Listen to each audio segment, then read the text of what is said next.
Je descends à la prochaine. La chronique de Gilles Simon.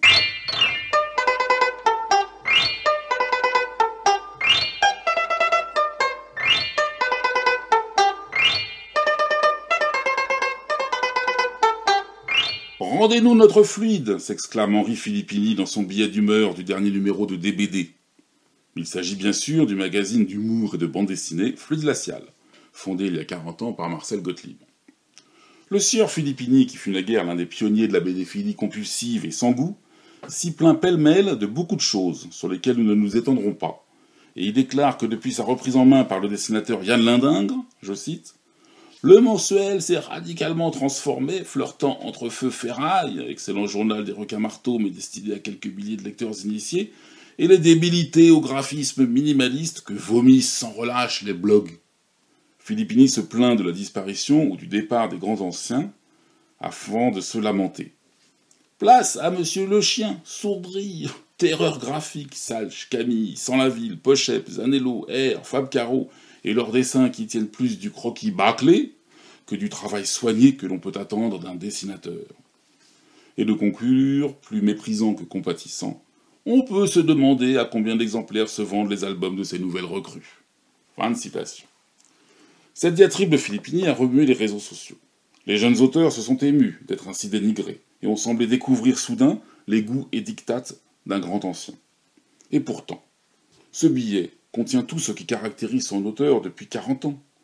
L'homme qui fut longtemps l'éminence grise de Jacques Glénat, une intuition lumineuse qu'en glissant quelques seins et quelques fesses ici et là, il était possible de doper les ventes de la bande dessinée historique, ce qui fut la ligne éditoriale du magazine Vécu. Par ses goûts et ses choix, il donna le ton des années 80, dont on peut considérer qu'elles firent prendre 10 ans de retard à la bande dessinée française, avec le corollaire positif de rendre plus spectaculaire l'éclosion de la bande dessinée alternative des années 90. Filippini a toujours fait preuve d'un manque de discernement confondant.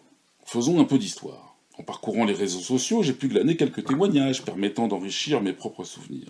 Ainsi, Charles Berberian raconte qu'en 1981 ou 82, il était allé chez Glénat montrer des pages pour le magazine Circus, et qu'en attendant son tour, il a entendu Henri Filippini expliquer à quelqu'un que Juillard, c'était tout de même moins bien que Jacques Martin, et que cette nouvelle génération n'égalerait jamais la précédente. Je me rappelle, personnellement, que lorsque j'écrivais dans les cahiers de la bande dessinée, il fulminait contre la ligne éditoriale de la revue Critique et dézinguait le travail critique, théorique, historique et esthétique accompli par le petit cercle de pionniers de la critique savante réuni par Thierry Gronstein, dans la revue éditée par Glénat. Il nous accusait d'être les fossoyeurs de la bande dessinée parce que nous nous intéressions aussi, pas que, à des bandes dessinées qu'il jugeait élitistes. Baudouin, Breccia, Pfeiffer, Gossens, Masse, Matotti, Montelier, Munoz, Spiegelman, Swart, Telet, et à la nouvelle bande dessinée qui se profilait alors, déjà de la bande dessinée bâclée. Thierry Gronstein en avait livré quelques souvenirs jadis sur son blog, je cite. C'est vrai, la ligne éditoriale générale à laquelle se conformait la production de la maison grenobloise ne correspondait pas à la conception de la bande dessinée défendue par les cahiers, même si Glénat était aussi une maison capable de publier Telet et Breccia.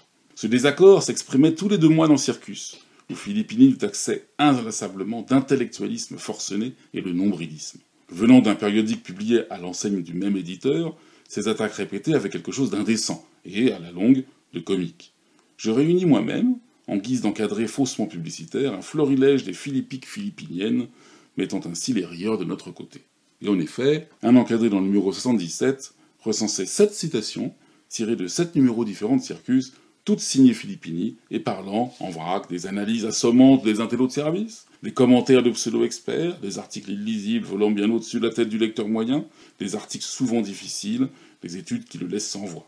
Bien entendu, cet anti-intellectualisme primaire était surtout l'aveu d'une faiblesse intellectuelle handicapante. Il n'a jamais dévié de cette trajectoire depuis 30 ans. Nous non plus. Mais ce point de vue, il ne le réservait pas à la critique. La bande dessinée elle-même passait par son crible. En 2001, en réaction au prix coup de cœur décerné à Marjane Satrapi au festival d'Angoulême pour Persépolis, il déclarait très sûr de lui, je cite toujours, « La bande dessinée est avant tout un art populaire, destiné à la détente, pas du tout un produit pour l'élite, intellectuelle ou autre.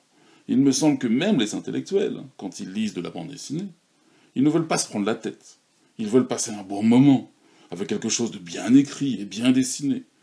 Une bande dessinée, cela doit être avant tout d'une lecture facile, qui évite les messages. Un peu plus tard, en 2007, il entamait son discours sur le mauvais dessin qui, selon lui, envahissait la bande dessinée. Je cite encore. « Les écoles semblent privilégier l'enseignement des graphismes à la mode, encouragés par le succès de jeunes créateurs dont le trait plus simpliste permet un rythme de travail rapide. Mais seuls certains albums de Sfar, Satouf, Blin ou encore Larsonnet réalisent des ventes importantes.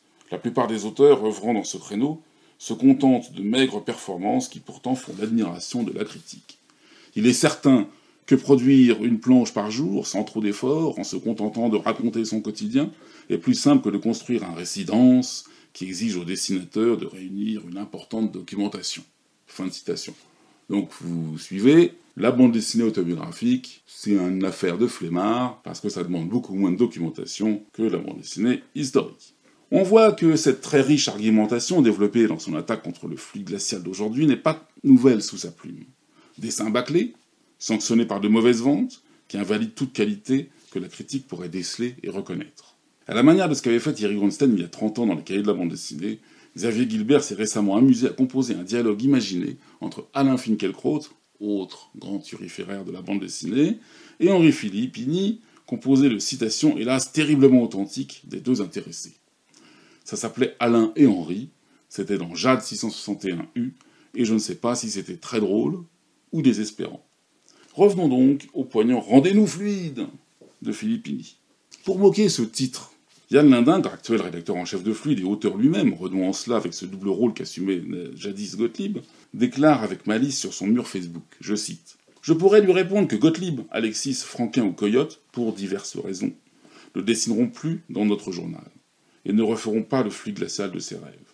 Et encore, dans les années 80, il écrivait déjà que Fluide ronronnait, et que Gossens était imbitable. » Il ajoute « Gossens, Hugo, Binet, Solé et Dica sont toujours les tauliers du journal, mais ils produisent quand ça leur chante. » À l'accusation de bâclage ou de mauvais dessin, je répondrai moi-même, évidemment, il faut ne pas s'être nettoyé les yeux depuis qu'on est passé à côté de Juillard et Gossens pour ne pas percevoir les qualités graphiques de Fabrice R, de Fab Caro, de Pochep, de Terreur Graphique, de Sourdry, pour n'en citer que quelques-uns.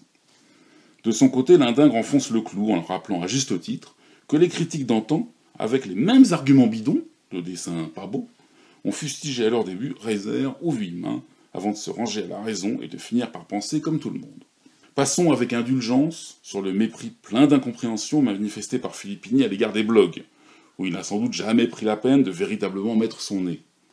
Car alors, sans même parler des stars Pénélope Bagieux et autres boulets, il reconnaîtrait que l'humour développé par James sur le site du Monde, ou Terreur Graphique sur celui de Libération, sont d'un niveau que l'on ne trouve pas toujours dans les journaux humoristiques vendus en kiosque. Quant à l'argument commercial, Lindingre le balaie ainsi, je cite, « Dernier détail, Fluide glacial se porte bien, et de mieux en mieux, comme quoi les jeunes... » Voilà une bonne nouvelle, et je me dis à propos de jeunes que peut-être Henri Filippini devrait-il songer à prendre sa retraite. Et maintenant, mon conseil de la semaine. Si vous avez la chance de pouvoir vous rendre au festival Quai des Bulles qui se déroulera à Saint-Malo du 23 au 25 octobre, vous pourrez juger sur pièce en visitant la grande exposition consacrée aux 40 ans de Fluide glacial. Du bâclage 40 ans d'âge vieilli en fût de chêne. L'occasion unique de découvrir les planches originales de tous ces auteurs mythiques, Gottlieb, Alexis, Solé, Lacroix, Masse, Binet, Edica, Gossens, Maester, Lelon, Tronchet, Satouf, Depince, Blutch, Thiriet, Larsonnet, le regretté Coyote disparu cet été, et même Max Cabane et Patrice Lecomte seront de la partie. Sans oublier, bien sûr, la nouvelle génération, celle des dessins bâclés. L'exposition permettra aussi aux visiteurs de découvrir la véritable et authentique salle de rédaction du journal, qui accueillera conférences, rencontres, démonstrations de dessin, etc. L'exposition, conçue et bâclée par Nicobi et Terreur Graphique, lequel avait reçu en 2012 le prix Coup de cœur à Saint-Malo, sera présentée au Palais du Grand Large à Saint-Malo fin octobre. Bon, moi je descends à la prochaine. Mais je descends qui à la prochaine ?